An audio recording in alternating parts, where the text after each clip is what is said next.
हिंदुस्तान की आवाम ने दिया है, वो हम दिलों में मोहब्बत बांटने का काम कर रहा है कि सिर्फ हम जो दिलों को जीता है हिंदुस्तान ने हमेशा वो मोहब्बत से जीता है, नफरत से कोई बात नहीं बनी है। राहुल गांधी जी का संदेश है कि नफरत के बाजार में मोहब्बत की दुकान खोलनी है, तो हम उसी को कोशिश कर रहे हैं। कर्नाटक में असर हुआ ना मोहब्बत का, वैसे ही पूरे देश के अंदर 2024 के अंदर मोहब्बत की दुकान हर जगह खुल जाएगी। वो जो बोलने वाली स्मृति ईरानी जी थी ना, वो आज कहाँ छुप कर बैठी है पता नहीं। हाँ, चूड़ियाँ लेके घूमती थी, सिलेंडर लेके घूमती थी। लोगों के दिलों में राहुल गांधी है, ना कि नरेंद्र मोदी है। अच्छे दिन कौन से आए? जो हमारे पहले के बुरे दिन थे वही लौटाओ हमारे।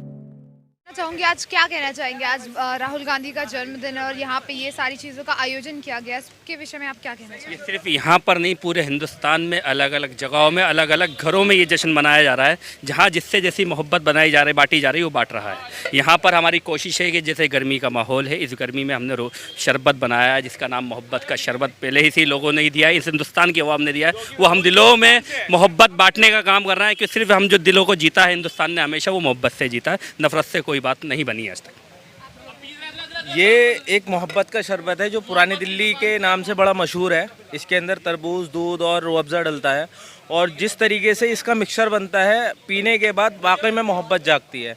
तो हमने ये एक तरीके से राहुल जी के जन्मदिन के उपलक्ष्य में ये सारी चीज़ें अरेंजमेंट करा है और लोगों को जिस तरीके से गर्मी का माहौल है तो हम ये बांट रहे हैं लोगों के दिलों में और अपनी जगहें बना रहे हैं। मोहब्बत राहुल गांधी जी का संदेश है कि नफरत के बाजार में मोहब्बत की दुकान खोलनी है, तो हम उसी को कोशिश कर रहे हैं। क्या लगता है ये मोहब्बत का शरबत कितना असर करने वाला है लोगों पर? अरे ये असर ऑलरेडी कर चुका है, जब भी लोग आ रहे हैं हमारे पास। 2024 में दिखेगा इसका असर? कर्नाटक में असर हुआ ना मोहब्बत का, वैसे ही पूरे देश के अंदर 2024 के अंदर मोहब्बत की दुकान हर जगह खुल जाएगी। और अब यही है, अब ये मोहब्बत पूरे देश में फैलेगी एक राज्य से। जो पांच स्टेटों के अंदर हमारे चुनाव होने वाले हैं, हरियाणा, छत्तीसगढ़ और 2-3 स्टेटों में और होने वाले हैं, तो उसमें हमें डेफिनेटली जीतेंगे। और ये मोहब्बत का शरबत है जो भारत जोड़ो यात्रा के साथ हमने शुरू करा है, तो इसका बिल्कुल असर देखने को मिलेगा। भारत जोड़ो यात्रा का कितना प्रभाव देखा जा सकता है अब तक? भारत जोड़ो यात्रा जब खत्म हुई है उसके बाद हमने कर्नाटका में 136 सीटें जीती हैं। मध्य प्रदेश के अंदर डबल मार्जिन से हम कम से कम नहीं तो 50 सीटें ज़्यादा जीतेंगे। तो ये कंफर्म है कि राहुल जी का जो संदेश था वो पूरी आवाम तक सीधा सीधा पहुंच चुका है।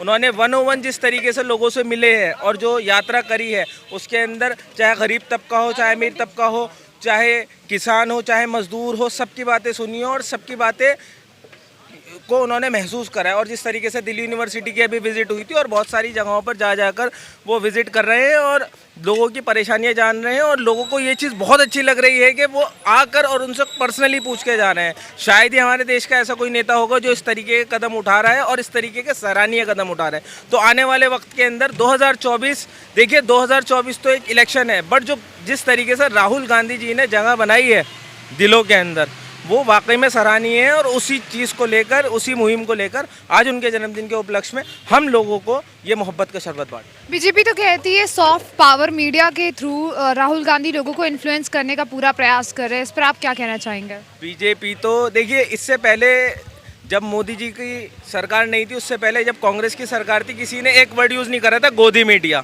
तो मोदी जी की जो गोदी मीडिया बनी है ना, उससे आप खुद सोच सकते हैं कि जिस तरीके से वो लोगों को इन्फ्लुएंस करते हैं, बड़े बड़े न्यूज़ चैनलों को इन्फ्लुएंस करते हैं, समाचार पत्रों को इन्फ्लुएंस करते हैं, तो वो ये अब आप एक देख लीजिए, वो डर्सी जो एक्स CEO थे ट्विटर के, उन्होंने खुद आके बोला है कि प्रोटेस्ट जब हो रहा था किसानों का, हमें फोर्सफुली कहा जा रहा था कि ये चीज़ हाईलाइट मत करो, नहीं तो आपके इंडिया में जितने सेंटर्स हैं ट्विटर के वो हम सबको कहीं ना कहीं किसी ना किसी तरीके से परेशान करेंगे। चाहे आप BBC की बात देख लो, BBC ने डॉक्यूमेंट्री करी तो उसके ऊपर ईडी का जाल डाल दिया गया है और पता नहीं क्या क्या चीज़ें वो कर रहे हैं, जिसकी वजह से है ना आज की डेट में लोगों को ये दिखने लगा है कि वो राजनीति करने नहीं आए, वो सिर्फ और सिर्फ एक दिखावा करने आए हैं। उनके लिए सत्ता सर्वोपरि है और जबके लिए हमारे लिए जनता सर्वोपरि है।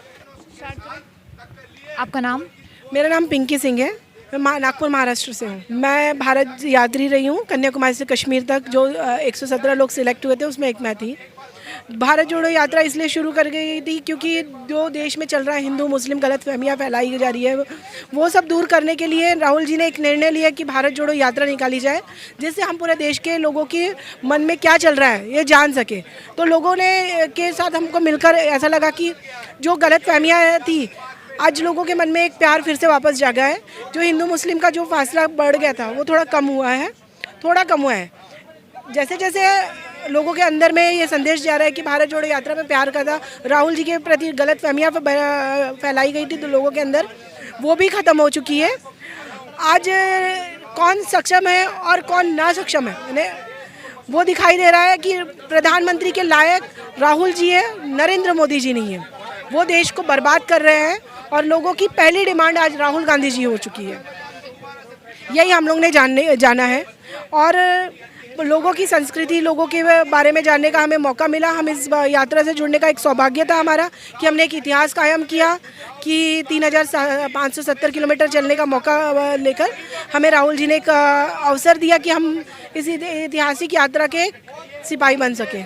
ये धर्म की राजनीति खत्म करने के लिए जो बोला जा रहा था कि यात्रा की शुरुआत हुई है, कितना धर्म की राजनीति खत्म होते हुए नजर आ रही है यहाँ पर? आज देखिए ना, कर्नाटका में हिंदू मुस्लिम एक हुआ, वहाँ पर भी वही चल रहा था। पहले कर्नाटका में बीजेपी की सरकार थी, आज पूर्ण बहुमत से कांग्रेस की सरकार बनी। तो इसका नतीजा यही है कि हिंदू मुस्लिम, कर्नाटका में सबसे ज़्यादा मुस्लिम्स और हिंदू दोनों मिक्स है। लेकिन आज पूरा देश में ये गया ना, एग्जाम्पल गया कि देखिए यहाँ, जब यहाँ प्यार फैल सकता है पूरे देश में भी फैल सकता है। और अब हमारा मध्य प्रदेश, राजस्थान और छत्तीसगढ़, तीनों स्टेट में भी हमारा कांग्रेस पार्टी ही अपना सरकार बनाएगा। क्यों? क्योंकि उनको पता, वहाँ के लोगों को भी पता चल गया कांग्रेस पार्टी ही सक्षम है देश को चलाने के लिए और कोई पार्टी नहीं है। खास तौर से 2023 में देखा जा सकता है जिस तरह राहुल गांधी की एक जो इमेज फॉर्म बनी थी पप्पू की, जो उनके बयानों के द्वारा थी, उसका जो सुधार हो रहा है खास तौर से भारत जोड़ो यात्रा के बाद से, तो इस पर आप क्या कहना चाहेंगे कि कितना चुनाव को प्रभावित करने वाला है? देखिए, डबिंग भी हुई थी ना भारत जोड़ो यात्रा के पहले, जो बोल रहे आप वो हुआ था, उसमें कई जैसे सोने वगैरह वगैरह का जो बोला गया था, इसमें मिक्स किया गया था। हाँ, ये चीज़ मिक्स की गई थी। तो आज जनता के सामने आया है, खुलासा भी हुआ है ये सब चीज़ों का। तो और हमारे जो प्रधानमंत्री को गले लगाने वाले सांसद में पहले विपक्ष के नेता हमारे राहुल जी थे, जिन्होंने प्रधानमंत्री को गले लगाया था। और जो आंख मारते हुए वो दिखा था, ये तो मूवमेंट है। आज हम कोई ना कोई प्रॉब्लम से, हमारी भी शरीर है, कभी हम गले लग रहे हैं, हमारा कुछ हो जाए तो इसका, ये तो मुद्दे उठाए जाते हैं लोग। ये ज़रूरी नहीं है कि उन्होंने वो किया हो। आज ये जो बैठी हुई थी पहलवान में खिलाड़ियाँ, हाँ मलिक, तो उनको जब जेल वहाँ से लेके जा रहे थे, उसमें भी उनका अलग किया गया था, फेस को अलग हंसता हुआ दिखा दिया गया था। ये इस तरह से कुछ भी कर सकते हैं। ये सरकार पे हमें रत्ती भर भी भरोसा नहीं है, ये सब कुछ भी कर सकती है। आपने पहलवानों की बात करी, अभी हाल ही में पहलवानों के प्रदर्शन में जो साक्षी मलिक थी, उन्होंने अभी रिसेंटली ट्वीट करके बोला कि बबीता फोगाट ने इनको सपोर्ट करा था प्रदर्शन करने के लिए। वही बबीता फोगाट का ट्वीट आता है कि इसमें तो आईएनसी के लोग शामिल थे, उन्हें प्रियंका गांधी और दीपेंद्र हुड्डा थे। देखिए, अगर ऐसा था तो वहाँ पर तो कांग्रेस के इतने वो नहीं थे। प्रधानमंत्री जी जब फ़ोटो खिंचाने वहाँ पर आ सकते थे, तो जब उनके समर्थन के लिए अगर आते तो उसी समय क्लियर हो जाता था। ये तो दबाव डाला जा सकता है उनके ऊपर या कुछ, क्योंकि उनको जिस तरह से वहाँ से उखाड़ कर उनका धरना फेंका गया, तो हो सकता है दबाव भी डाला गया हो उनके ऊपर। इतने दिन से वो लोग धरने पे बैठे थे, तब तो उन्होंने ये नहीं बोला, तब तो कांग्रेस का नाम नहीं लिया उन्होंने कि हमारे नेता थे करके। तब तो वो बोल रहे थे कि हमारे साथ अत्याचार हुआ है, हमारे साथ बदसलूकी हुई है। तब उन्होंने ये कांग्रेस के नेता का नाम नहीं लिया था उस वक्त तो उन्होंने किसी पार्टी का नहीं, उन्होंने एक ही चीज़ बोला था कि भैया हम अपने हक की लड़ाई लड़ रहे हैं। तो उस वक्त क्यों नहीं ये नाम नहीं आया सामने? बबीता फोगाट ने बात कही है ना, तो समर्थन की मतलब पहले भी तो जब वो जुड़ रहे थे, कांग्रेस के नेता हो चाहे आपके नेता हो, बोला जा रहा था इस मुद्दे को पॉलिटिसाइज करा जा रहा है। इस पर आप क्या कहना चाहेंगे? पॉलिटिसाइज तो करने के लिए तो कोई नहीं, पूरे देश की लेडीज़ बोलो, जेंट्स बोलो, हर इंसान उनको समर्थन के लिए गया था। अगर वो गलत कर रहे थे तो उनको वो गलत थे ना। अगर हमने बोल दिया भैया कौवा कान लेके जा रहा है, ये कहावत तो सुनिए, तो इंसान पहले अपने कान को देखेगा ना, बाद में वो करेगा। तो उन्होंने पहले क्यों नहीं सोचा कि भाई ये ऐसा करने के लिए हमको क्यों बोला जा रहा है? तब क्यों नहीं पॉलिटिकल बेस बनाया गया इस चीज़ को? हाँ, क्यों आ गए सामने? इतने वो भी समझदार थे, किसी ने तो उनकी बुद्धि भ्रष्ट नहीं की थी ना। अब इतना नेशनल लेवल पर खेले हुए खिलाड़ी है, जब वहाँ इतने दिन तक धरने में बैठ रहे, तो किस चीज़ के लिए बैठ रहे? तुम दूसरे की बातें सुनने के लिए थोड़ी ना बैठ रहे हो, तुम अपने मुद्दों के लिए बैठ रहे हो। तो फिर तुम कांग्रेस पार्टी का नाम क्यों ले रहे हो? अच्छा, आखिरी सवाल, 2024 में कौन कौन से मुद्दे हैं जो चुनाव को असर करने वाले हैं? 2024 में मुद्दे तो खड़े कर सकते हैं मोदी जी। मुद्दे खड़े करने में तो एक्सपर्ट है, कोई ना कोई मुद्दा जरूर खड़े कर देंगे अभी 2024 के लगने के पहले।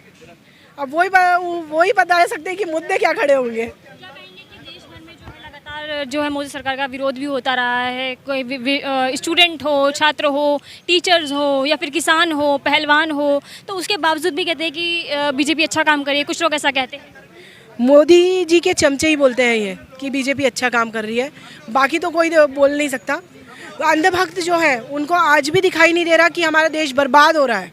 हाँ, सारे लोग रास्ते पे उतर गए, फिर भी भक्तों के आंखों से पट्टी नहीं उतर रही है। इसीलिए उन्होंने वो पट्टी, जो अंधा कानून की पट्टी हमारे देश के कानून का वो के रक्षा के लिए रहती थी, वो अब उनके आंखों पे लगा दी गई है कि नहीं, रक्षक मत बनो, भक्षक बनो।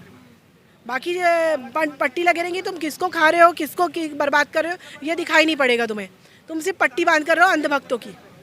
यही मुद्दा है उनका। पहले कहते थे कि महंगाई कम हो जाएगी, कांग्रेस के राज में बहुत महंगाई है, कांग्रेस में तो मतलब काफ़ी महंगाई करती है, बेरोजगारी है, और अब क्या देखते हैं? वो जो बोलने वाली स्मृति ईरानी जी थी ना, वो आज कहाँ छुप कर बैठी है पता नहीं। हाँ, चूड़ियाँ लेके घूमती थी, सिलेंडर लेके घूमती थी, आज कहाँ है? जब 400 का सिलेंडर था तब तो बहुत उछल के आगे आती थी, आज कहाँ है?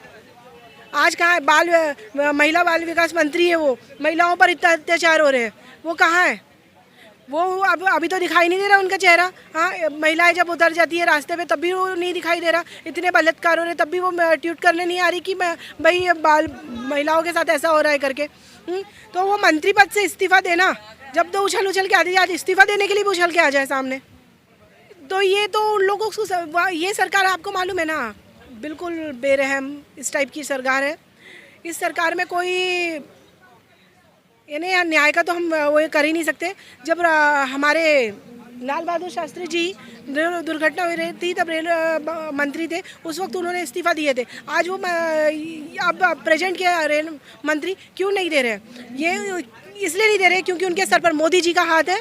मोदी जी कुछ भी कर सकते हैं। अभी आपने देखा है बृजभूषण जी को, हाँ, न्याय मिल गया, बाकी तो रास्ते पे खड़े हैं। इतने केस रहने के बाद भी उनकी सांसद सदस्यता रद्द नहीं की जा रही, लेकिन राहुल जी ने सिर्फ एक शब्द बोला था, उनकी सांसद सदस्यता रद्द की जाती। इसलिए मोदी जी की ये सरकार है और हम उनसे कोई न्याय का वो नहीं कर सकते कि वो जनता जो चाहेंगी वो करेंगे।